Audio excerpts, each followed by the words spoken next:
उत्तराखंड हे नाव ऐकल्यानंतर मनात एकच शब्द येते, देवभूमी। तिथे जायचे स्वप्न आम्ही लहानपणापासून पाहत तर होतोच, पण ते स्वप्न काही लवकर पूर्ण झालं नाही। ते म्हणतात ना, महादेवाची इच्छा नसली तर त्यांचे दर्शन कोणालाच घडत नाही। पण यावेळेस महादेवांची इच्छा काही वेगळी होती। ते म्हणतात ना, अगर तुम किसी चीज़ को शिद्दत से चाहो तो पूरी कायनात उसे तुम्हें मिलाने में लग जाती है। हे तसाच काही प्रकार झाला माझ्यासोबत। फोनची बेल वाजली, पाहतो तर बाबाचा कॉल होता। उचलून बोललो तर बाबा बोलले की यावेळेस आपण उत्तराखंडमधील 4 धाम यात्रा करू।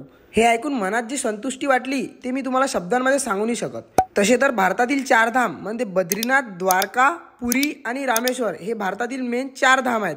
पण उत्तराखंड म्हणजेच देवभूमी, इथे पण छोटे 4 धाम आहेत। या 4 धाम मध्ये यमुनोत्री, गंगोत्री, केदारनाथ आणि बद्रीनाथ असे 4 धाम येतात। आणि या 4 धाम यात्रेवर आम्ही आता जाणार होतो। मनात खूप काही नेगेटिव्ह विचार येत होते, कोणी काय सांगत होतं तर कोणी काय, पण मी यावेळेस बोललो अब जाना है तो जाना ही है। तर जय श्रीराम मित्रांनो, मी कौस्तुभ स्वागत करतो तुमचं आपल्या फर्स्ट ट्रॅव्हल सिरीजच्या पहिल्या पार्टमध्ये। तिथं जाण्यासाठी तुम्हाला भरपूर काही ऑप्शन मिळतील आणि त्यामधलं एक ऑप्शन म्हणजे ट्रेन, सर्वात अफोर्डेबल आणि सेफ ऑप्शन, आणि तेच आम्ही ठरवलं।